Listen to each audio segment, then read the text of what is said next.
ஆண்டவருக்குள் பிரியமான இறை உறவுகள் அனைவருக்கும் ஆண்டவராகிய இயேசு கிறிஸ்துவின் இனிய திருப்பெயரில் அன்பின் தோத்திரம். இந்த அதிகாலை நேரத்தில் கதையோடு திருமறை தியான நிகழ்ச்சிக்கு தங்களை அன்போடு வாழ்த்தி வரவேற்கிறேன். இன்றைய நாளில் தியானத்திற்காக எடுத்துக்கொள்ளப்பட்ட தலையங்கம், கடவுள் ஒருபோதும் கைவிட மாட்டார். கடவுள் ஒருபோதும் கைவிட மாட்டார். ஒரு சிறிய கிராமத்தில் வயதான ஒரு விதவை வாழ்ந்து வந்தார். கணவரை இழந்த அவர் தனிமையில் இருந்தாலும் தினமும் வேதத்தை வாசித்து ஜெபித்து வந்தார். ஒரு நாள் வீட்டில் இருந்த உணவுப் பொருட்கள் அனைத்தும் தீர்ந்துவிட்டன. கையில் 1 ரூபாய் கூட அவரிடத்தில் இல்லை. ஆனால் அவர் கலங்காமல், ஆண்டவரே, நாளை என்ன சாப்பிடுவேன் என்று எனக்கு தெரியவில்லை, ஆனால் நீர் என்னை கைவிட மாட்டீர் என்று நம்புகிறேன் என்று ஜெபித்துவிட்டு உறங்கினார். அன்று நள்ளிரவில் யாரோ கதவை தட்டினார்கள். பயத்துடன் கதவை திறந்தபோது வெளியிலே அரிசி சிப்பமும் மளிகை பொருட்களும் காய்கறிகள் அனைத்தும் இருந்தன.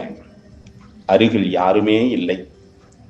மேலே ஒரு சிறிய காகிதத்தில் கடவுள் உங்கள் ஜெபத்தை கேட்டார் என்று எழுதப்பட்டிருந்தது.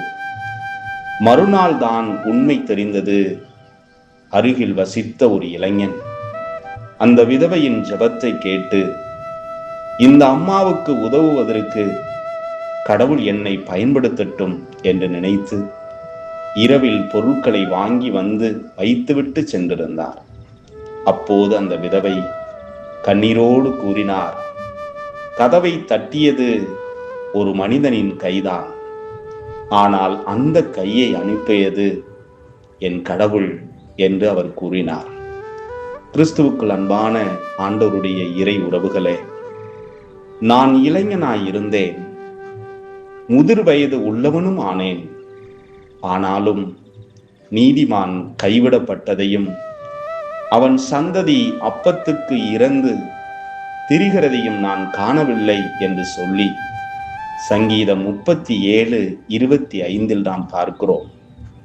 கடவுள் தம்மை நம்புகிறவர்களை ஒருபோதும் கைவிட மாட்டார்.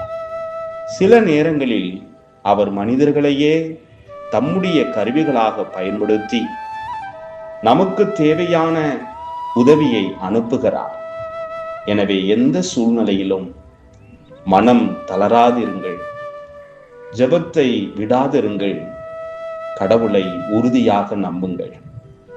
கிறிஸ்துவுக்குள் அன்பான ஆண்டவருடைய பிள்ளைகளே, இந்த சிறு கதையின் வழியாய் ஆண்டவர் நம்மோடு பேசியிருக்கிறார்.